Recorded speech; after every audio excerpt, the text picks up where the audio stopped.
This right here is what I love to see. DeWanna Bonner throwing up this ooga booga bull crap, missing, and then look at her getting swatted right after this from Tosh. This is what I'm talking about. This is what happens when you come back to Indiana after being a traitor, after being slimy and grimy. You come back to Indiana, you're gonna get booed and you're gonna get cooked. We're gonna send you right back home with that bull crap. Get out of here, coach. You are not welcome in Indiana. You're a 6-time WNBA All-Star, a 2-time champion, walking back into the arena where you once called home.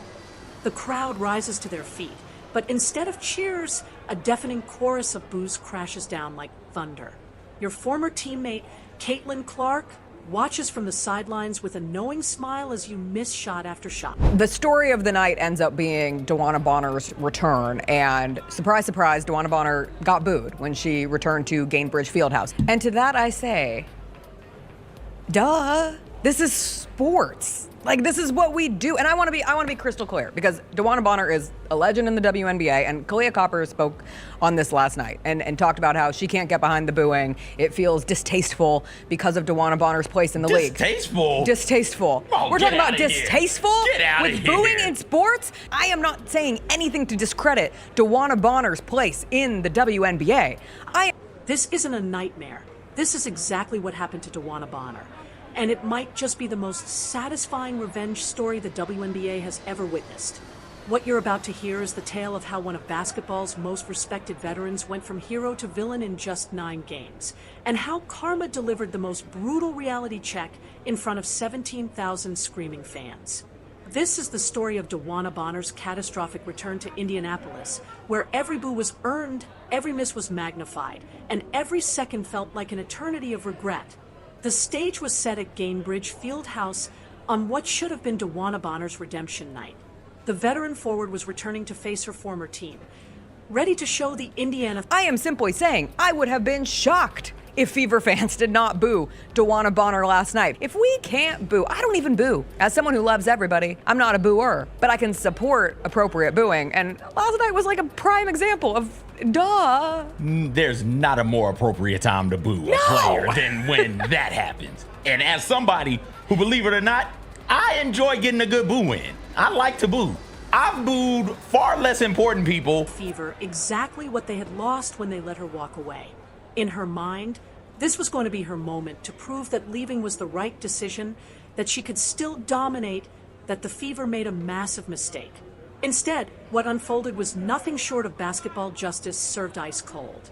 As the 37-year-old veteran checked into the game, stepping off the Phoenix Mercury bench, the atmosphere shifted dramatically. The Gainbridge Fieldhouse, packed with Fever faithful, welcomed her back with something she clearly wasn't expecting, a thunderous wave of boos that seemed to shake the very foundation of the arena. But here's the thing that makes this story so deliciously perfect. She earned every single one of those boos. This wasn't random hatred or senseless cruelty. This was for far less egregious acts. I booed my mailman the other day. Oh. I didn't like the way he ordered the mail when he put it in the mailbox. You don't have to put the bills first. I'll boo my friends when they tell about Joe. Oh, boo, tomato, tomato, boo. Yeah, boo. Cut me off in traffic, I boo you. I'm in the car, I don't honk, I boo.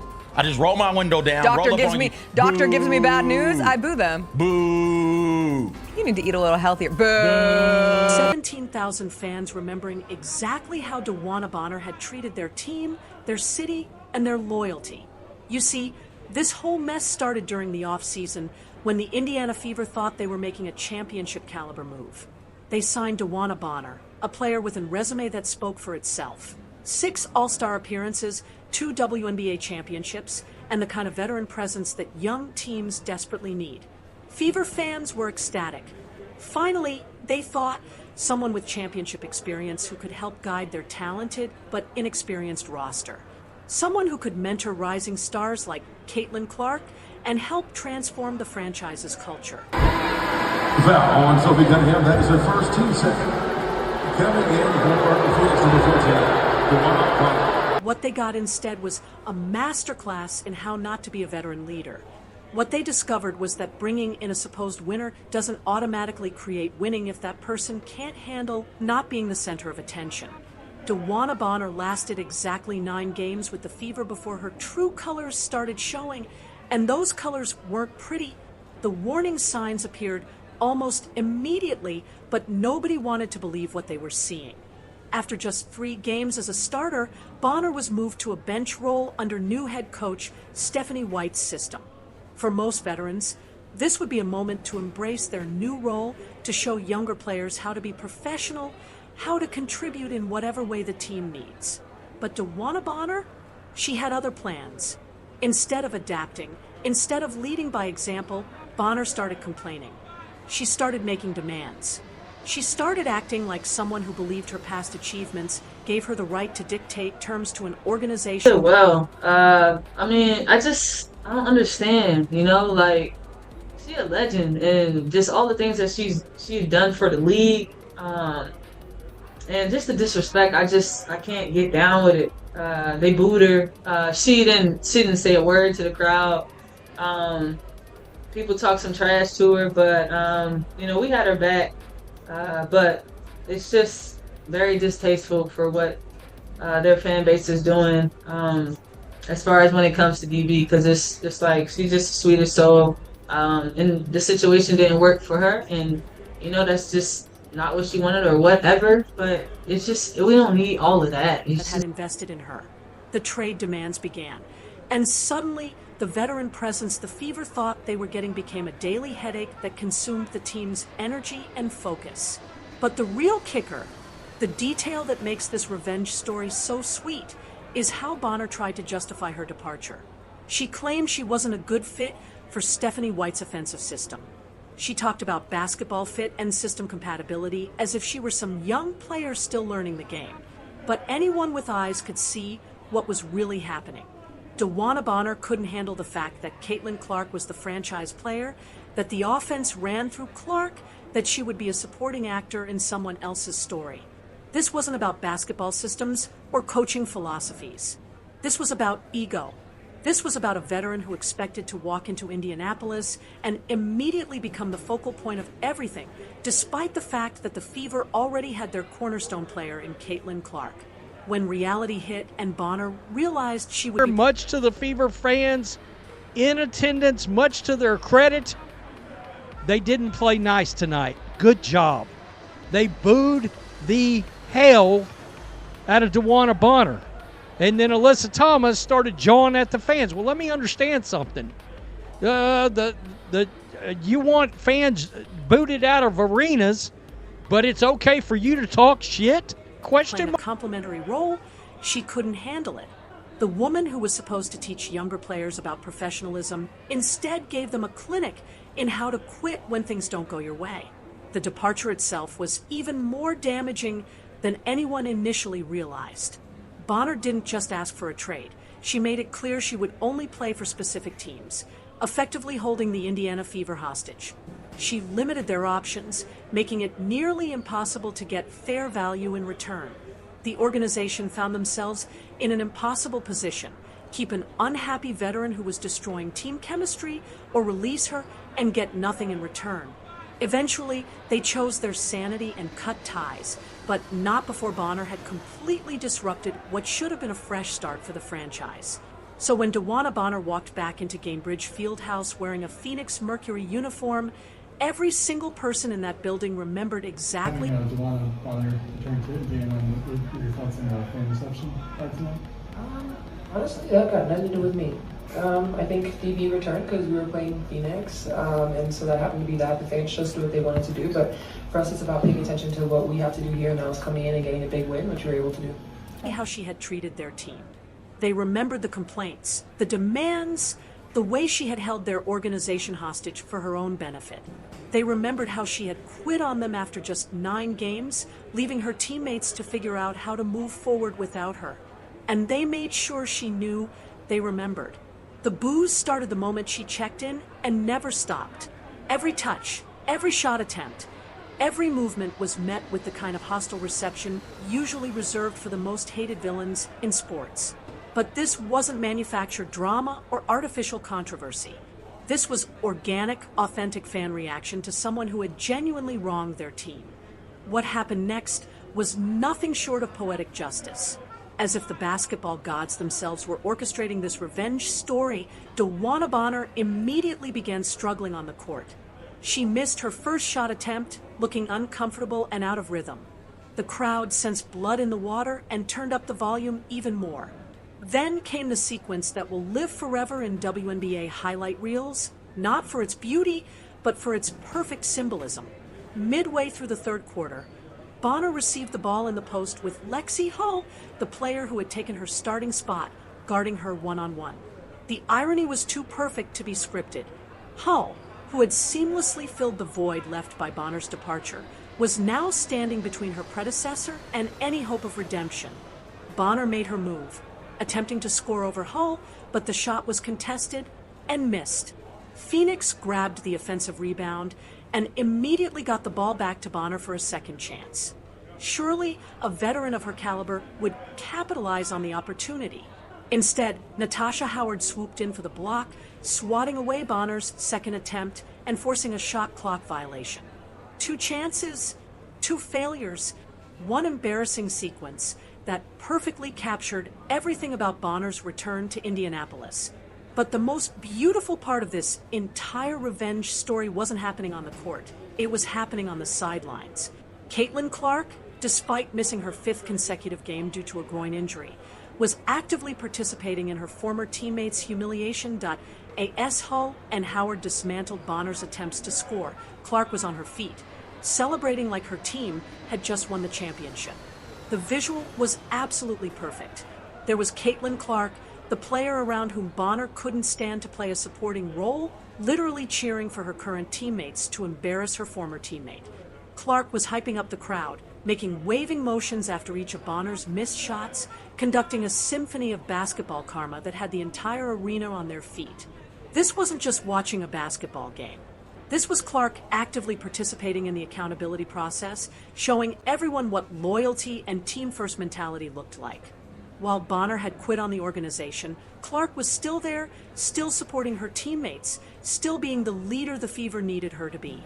The statistical line tells the complete story of Bonner's nightmare return. 4 points on 1 of 4 shooting, 1 rebound, 21 minutes of playing time that felt like an eternity of embarrassment. For a player of her caliber, for someone with her resume and reputation, those numbers represent more than just a bad game. They represent complete and utter failure on the biggest stage, in front of the fans she had abandoned. Meanwhile, the team she had quit on was putting up 107 points without their best player. The contrast couldn't have been more obvious or more damaging to Bonner's narrative. Here was proof that the Fever were better off without her, that her departure had actually helped rather than hurt the organization.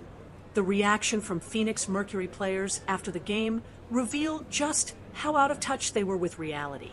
Kalia Copper, a 4-time All-Star herself, complained about the fan treatment, calling it distasteful and unnecessary. She couldn't understand why the fans would boo someone she considered a legend, someone who had done so much for the league. But that's exactly the problem with this old guard mentality that pervades parts of the WNBA. Being a legend doesn't give you a free pass to treat organizations however you want without consequences. Past achievements don't erase present behavior. DeWanna Bonner created this situation by quitting on her team after 9 games, by holding the organization hostage with her trade demands, by putting her own desires above the team's needs. The fans weren't booing her career accomplishments or her contributions to the league. They were booing her character, her lack of professionalism, her complete disregard for the commitment she had made to their city and their team. And they had every right to do so. Compare that reaction to how the Indiana Fever players handled the situation. Aaliyah Boston, who put up 22 points and 12 rebounds to lead the Fever to victory, took the high road when asked about the fan reception. She simply said it had nothing to do with her, that the fans could do what they wanted, but her focus was on getting the win for her team. That's how you handle drama. That's how you show professionalism. You don't make excuses, you don't complain about fan reactions, you don't play the victim. You focus on what you can control and let your performance speak for itself. The timing of this revenge game couldn't have been more perfect for Indiana Fever fans. This was their only opportunity to let DeWanna Bonner know exactly how they felt about her betrayal, and they took full advantage. Every boo was a reminder of what she had done. Every missed shot was karma catching up. every celebration from Caitlin Clark was a demonstration of what real leadership looks like. What makes this story even more satisfying is how completely it exposes the difference between two organizational cultures. On one side, you have the Phoenix Mercury players complaining about disrespect and making excuses for poor performance. On the other side, you have the Indiana Fever focused on winning games and building something bigger than any individual player. DeWanna Bonner walked into Gainbridge Fieldhouse expecting to be treated like the legend she believes herself to be. Instead, she got treated exactly like someone who quits on teams after 9 games deserves to be treated. She got booed mercilessly, she got embarrassed on the court, and she got reminded that actions have consequences. The 17,000 fans who packed that arena delivered the perfect karma, and Caitlin Clark's celebration from the sidelines was the perfect cherry on top of this revenge Sunday. Sometimes the basketball gods deliver justice in the most satisfying ways possible, and DeWanna Bonner learned the hard way that you can't quit on people who believed in you and expect a warm welcome when you return. This wasn't just a basketball game.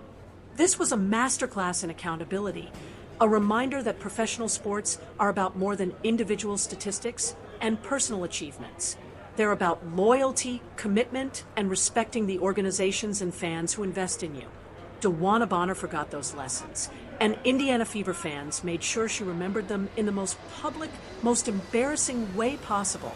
But let's dive deeper into just how catastrophic this entire situation became, because the story gets even more twisted when you understand the full context of what DeWanna Bonner's departure did to the Indiana Fever organization. This wasn't just a simple case of a veteran player asking for a trade. This was a calculated manipulation of the system that left the Fever in an impossible position and exposed the ugly side of player empowerment in professional sports. When Bonner first arrived in Indianapolis, the expectations couldn't have been higher. The Fever had just secured the #1 draft pick in Caitlin Clark, a generational talent who was already bringing unprecedented attention to the franchise. Season ticket sales were through the roof, merchandise was flying off the shelves, and for the first time in years, there was genuine optimism surrounding the team. Adding a proven champion like DeWanna Bonner to that mix seemed like the perfect recipe for immediate success. The front office sold this signing to fans as the missing piece, the veteran presence that would accelerate their timeline and help Clark transition smoothly to the professional level. They painted a picture of Bonner as a mentor figure, someone who would take the young superstar under her wing and help her navigate the challenges of being the face of a franchise. Season ticket holders bought into this vision completely, many upgrading their packages specifically because they believed this roster construction could compete for a championship. What nobody anticipated was that DeWanna Bonner would be threatened by Caitlin Clark's popularity and success. What they didn't see coming was a veteran player who couldn't handle sharing the spotlight, even when that spotlight was never really hers to begin with. The signs were there from day one, but everyone was too invested in the fairy tale narrative to recognize them. During training camp, sources within the organization began whispering about Bonner's attitude. She wasn't embracing her role as a mentor. She wasn't showing the leadership qualities that her resume suggested she possessed. Instead, she seemed resentful of the attention Clark was receiving, frustrated that the offense was being designed around the rookie rather than the accomplished veteran. The first 3 games of the season only made things worse. While Bonner was technically in the starting lineup, it was clear that she was struggling to find her place within the team system. Her shot selection was questionable, her body language was poor, and her chemistry with Clark was virtually non-existent. The basketball wasn't flowing the way it should have with 2 players of their caliber on the court together. When head coach Stephanie White made the decision to move Bonner to the bench after Game 3, it should have been viewed as a simple roster adjustment. Teams make these kinds of changes all the time, especially early in the season when they're still figuring out their best combinations.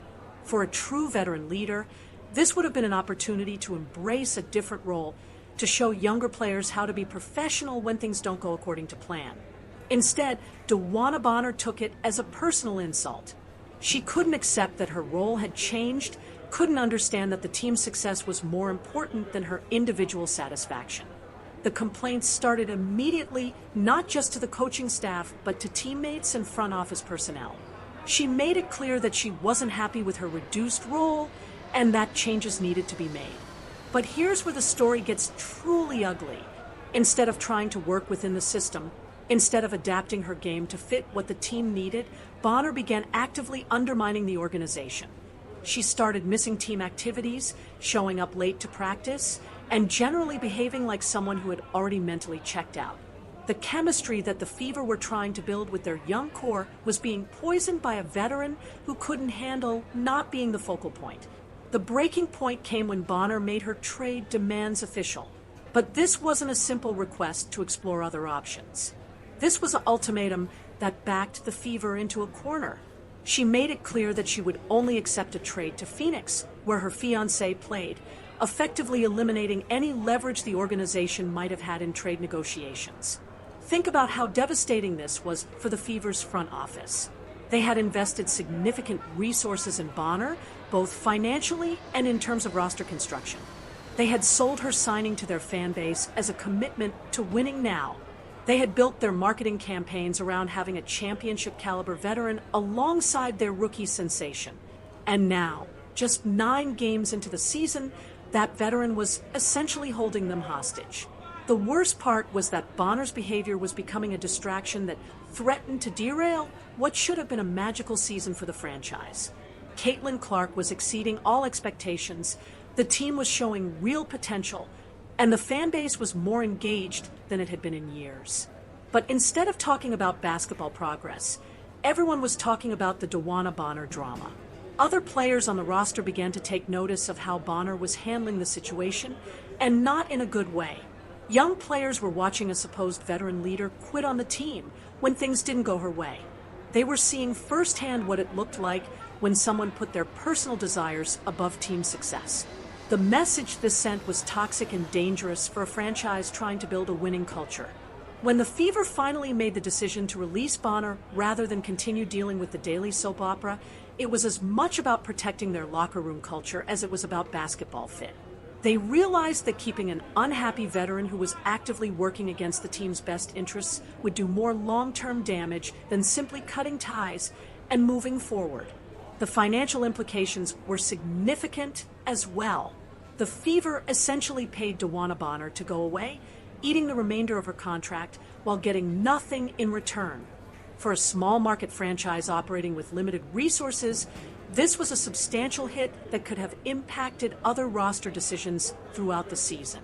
But perhaps the most damaging aspect of Bonner's departure was how it affected the team's chemistry and development. The first quarter of the WNBA season is crucial for establishing identity and building momentum. Instead of focusing on basketball fundamentals and team building, the Fever spent weeks dealing with veteran drama that ultimately served no purpose other than satisfying one player's ego. The ripple effects extended beyond just the immediate roster as well.